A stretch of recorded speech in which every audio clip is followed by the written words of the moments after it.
This is the Spinal Motion Restriction Skills video for the UCLA Center for Prehospital Care. There are two important concepts for spinal motion restriction. First, manual stabilization of the cervical spine. This occurs during the scene size-up portion of the patient assessment.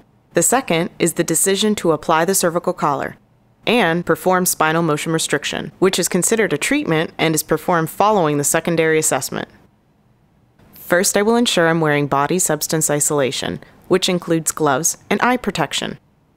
If there's a possible spinal injury, I will direct my partner to take manual stabilization. This means my partner will move the patient's head and neck in a neutral inline position, preventing extension, flexion, or rotation of the patient's head.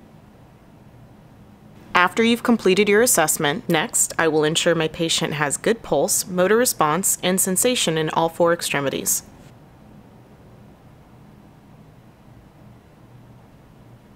Next, I will properly size and apply the cervical collar onto the patient's neck. Applying a cervical collar requires that you fit the cervical collar to the patient. Measuring for the cervical collar is from the space between the patient's chin and the patient's shoulder. Typically, this is done with the finger widths of the EMS provider.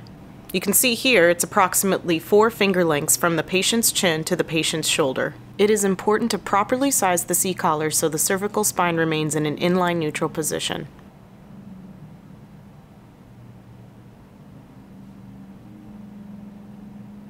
For a conscious trauma patient, you should remind your patient to limit the movement of their head as much as possible. The person holding manual stabilization can let go.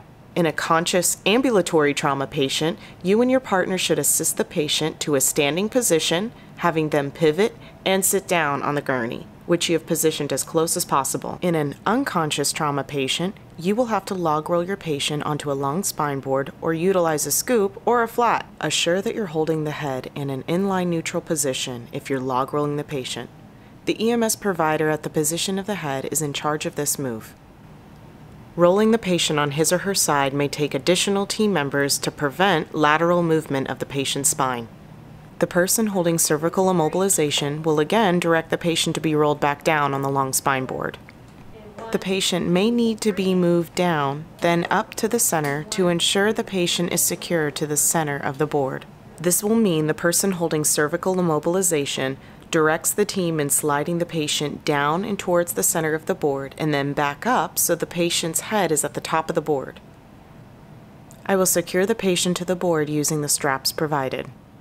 When placing the patient on the ambulance cot, remember to use good lifting technique when lifting the backboard, scoop stretcher, or flat. Your gurney should also be on a flat surface with the wheels locked. A provider should also be footing the gurney to ensure it does not move while lifting the patient. Once the patient's on the gurney, remove the patient from the backboard or scoop stretcher and secure the patient to the gurney using the gurney straps, ensuring to use at least 4 straps, including going over the patient's shoulders. If you use a backboard, remove the patient using the same log roll technique. The patient should not remain on the backboard for transport to the hospital. Prior to completing the skill, ensure you check for circulation, motor, and sensation in all 4 extremities.